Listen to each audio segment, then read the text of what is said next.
Police चलैथिला एटा आपण मानको सामने रे अछि जार ऑडियो प्रमाण निहाती भाबरे दिया दिबो। बाया जेना और भद्र व्यक्ति अमरेश जेना को भली भाबरे बड़ बड़ियाकर एजेंट साजिथिले एटा आपण सामने रे मुखा खोलिला। बड़ बड़िया थर्ड फ्लोर रु बसिक ऑफिस मैनेजमेंट करिवे, बड़ बड़ व्यापार करिवे, बड़ बड़ लीडर माने से व्यापार रे मीटिंग रे जिवे, छोटो छोटो मोटो अलिया जति को माने मैनेज करियार थिबो। बाया जेना और अमरेश जेना को भलिया लियासनिंग एजेंट बीजेपी बीजेडी रो एई सब कारनामा करिवे। गोटे प्रश्न एठी पचारिबी, गोटे अर्चना ना गोटे जियो पछरे पूरा डिपार्टमेंट ए भलिया कोन पई पड़िबो? गोटे अर्चना को केही चिन्ह नथिले। अर्चना ना किए मु आज आपण मानको पचारती lady blackmailer, apart from lady blackmailer Archana ना किए केही जान नथिले।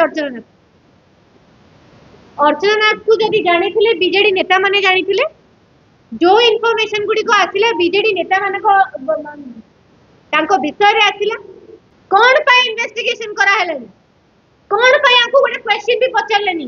तांको पुलिस, तांको क्राइम ब्रांच, ईडी जति जतेले ईडी इंटरफेयर कला काई भयभीत हेलो, काई फेरार कलो? विक्टिम रो स्टेटमेंट आज पर्यंत काई रेकॉर्ड करि पारनो? केस तो आगे एते वर्ष धरि हेलानी, आगे विक्टिम रो स्टेटमेंट आ काई रेकॉर्ड करनो, काई लुचे की रखिचो? या परे मु जानिनी विक्टिम सहित कोन हबो, एनीथिंग किछि भी हेई पारे। जेल रे मारिबार पुराना अंकर इतिहास अछि आगे वर्तमान, किंतु मोहन माझी को सरकार भाबुची ए जिनसटा हबनी। जो प्रतिश्रुति हमको मिली 24 वर्षर जो पैरालाइज सरकार को भांगी की जो गर्व अहंकार तिष्टिनी आगे कार तिष्टिनी नवीन बाबू कर प्रतिष्ठिबो, कार तिष्टिनी निहाती भाबरे मु मु मु ए प्रेस मीट माध्यम रे मीडिया भाई बंधु मानक माध्यम रे हाथ जोड़ी की गोटे मात्र अनुरोध करिवि, मु एठी अर्चना को क्लीन चिट दबा पई बसिनी बा बंदे ओडिसा एठी अर्चना को क्लीन चिट दबा पई बसिनी। अर्चना दोषी कि दोषी नुह एटा कोर्ट प्रमाणित करिवो, किंतु जो 7 जण को ना आज आसिला आगु को आउरी जो जति को hero, side hero, main hero, side villain, main villain बहुत अछंती आज्ञा। वर्तमान कहियाटा उचित हबनी। धीरे धीरे सब आपण तदंत कले निहाती भाबे नि जानि पारि केही मु भाबुची तदंतकारी संस्था एते पैरालाइज ना।